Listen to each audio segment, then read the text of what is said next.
বগুড়ায় জেলখানা থেকে পলাতক 4 মৃত্যুদণ্ডপ্রাপ্ত আসামিকে গ্রেপ্তার করেছে পুলিশ। সকালে শহরের চালুপাড়া চাষী বাজার থেকে তাদেরকে গ্রেপ্তার করা হয় বলে প্রেস ব্রিফিংয়ে জানিয়েছে পুলিশ সুপার সুদীপ কুমার চক্রবর্তী। এরা হলো কুড়িগ্রামের মোহাম্মদ নজরুল ইসলাম, বগুড়ার ফরিদ শেখ এবং জাকারিয়া এবং নরসিংদীর আমির হামজা। পুলিশ সুপার আরও জানান, ওই 4 আসামি কন্ডেম সেলের ছাদ কেটে বের হয়ে জেলখানার প্রাচীর টপকে পালিয়ে যায়।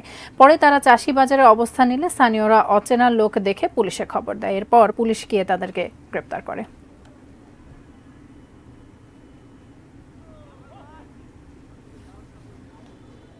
3:56 বা 55 বা 56-তে আমরা খবরটি পাই এবং যখন আমরা আমাদের সেই সদর ফাঁড়ির যে টিমটি যখন তাদেরকে গ্রেপ্তার করে তখন ছিল 4:10। তার মানে খুব অল্প সময়ের মধ্যে কিন্তু আমরা কাজটি করতে পারি। ছাদের একটি প্রান্ত সেটি এক পাশে সেটিকে ফুটো করে তারা সেখান থেকে তারপর জেলখানার পাঁচিল টপকে তারা পালিয়ে যাওয়ার চেষ্টা করে।